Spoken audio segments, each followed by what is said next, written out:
Hello guys, welcome back to the channel. So today we will discuss a very interesting topic, that is why do we forget the things.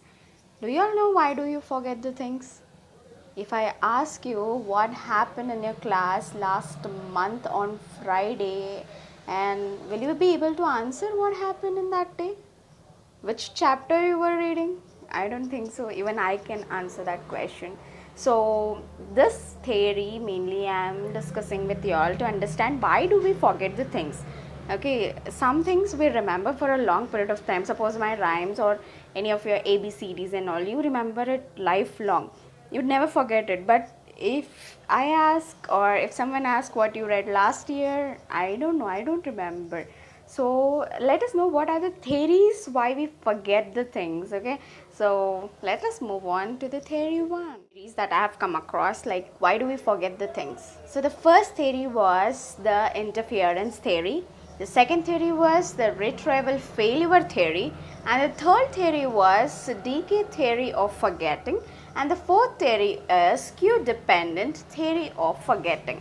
So even I didn't understood until I read those. Okay, so let us start with the first theory, that is theory of interference. That means interference theory.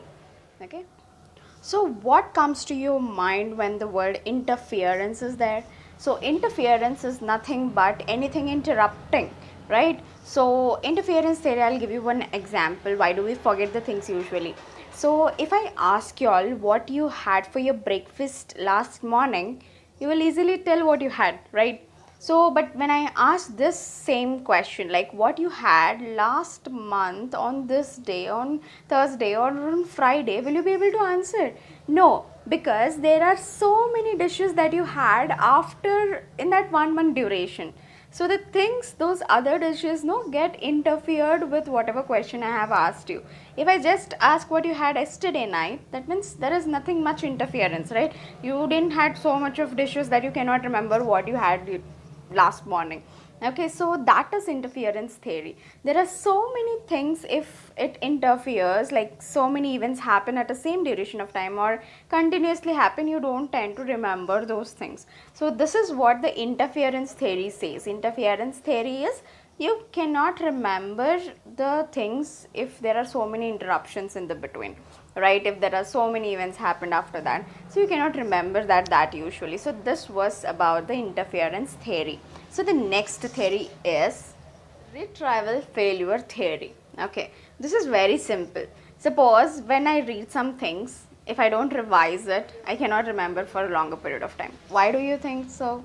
Okay, so when you read something, no, it goes and gets stored in your short term memory, right? When you rehearse it, when you revise it so many times, then it goes to your long term memory.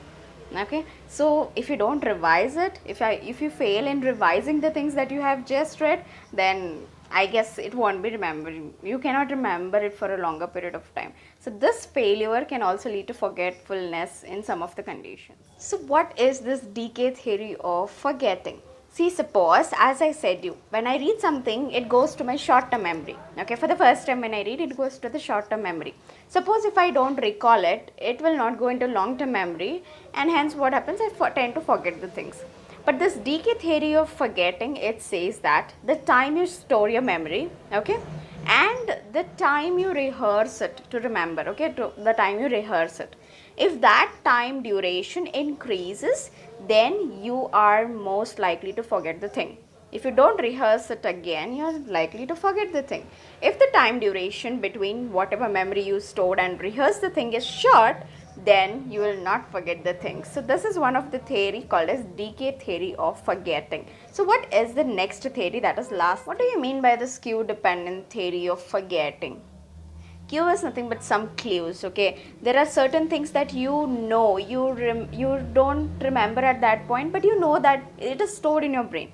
Okay, some of the agents, when it triggers that, you remember it suddenly. Okay, suppose I be cleaning my room. Okay, I got a thing, like I got my slam book, or I got my previous school days, any of the special things.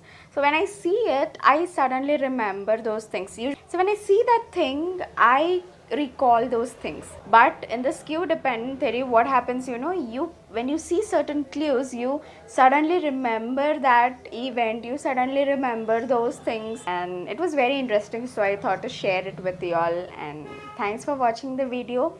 Please like, share the video and subscribe the channel.